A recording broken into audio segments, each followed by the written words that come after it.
Hi everyone, my name is Gayleen McCluskey and I will be taking you through the final building blocks hypothesis statements for hybrid solar. As you may know, the solar industry has a large dependence on incentives, and that has been an historical dependence throughout the time that solar has been in the market.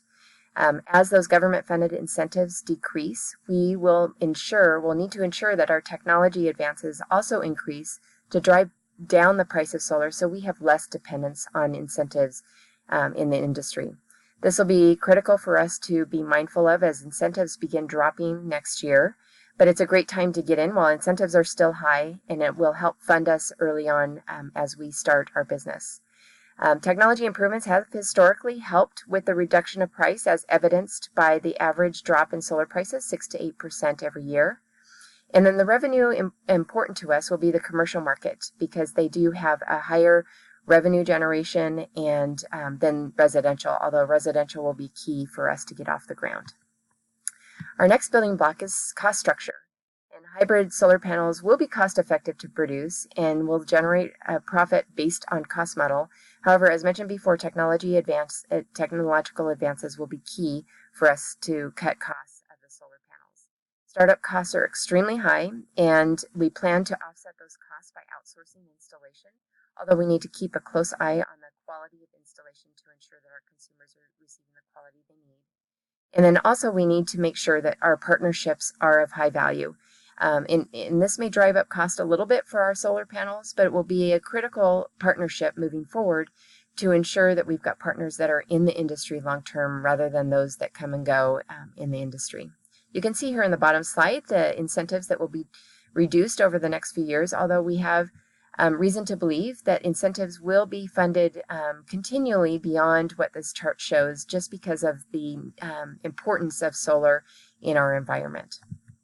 The third one that I will be sharing with you today is key activities. As mentioned earlier, technological advances are important, and as well as the ability to provide additional products. R&D will be one of those key activities to ensure that we have other product offerings as hybrid solar gets off the ground. Most solar companies that have lasted the time in the solar industry, solar is not their primary product. And so we must model this historical trend and ensure that we have other products to offset the cost and the change in incentives moving forward, that we have a number of product offerings. In addition, efficient manufacturing, managing distribution channels, suppliers and partners, and installation vendors are obviously key activities in order for us to succeed. The industry is small, reputation is critical, and we've got to make sure that we're providing the value that we ensure our consumers. Key resources will be connected to the key activities that we talked about. And that includes having an R&D laboratory, as well as scientists, sales, and technicians that can help support that R&D, and that we have facilities to help support our operations. Again, because startup costs are so high, we've got to ensure that we've got fixed costs that are low. So we will be very sensitive to that. In addition, intellectual property needs to be protected, and then partnering with other solar laboratories will be part of our resource plan. Finally, our summary and conclusion is that the solar market is expected to grow at an average rate of 31%, and we anticipate to challenge that and have a higher expected growth rate once we introduce hybrid solar, because we are reaching markets that are not accessible for the solar market to grow today, because they do not produce a high level of sunlight and or cost benefit or environmental benefit to consumers in wet climates today. So we're excited to be able to challenge that and make that average growth rate even higher than 31%.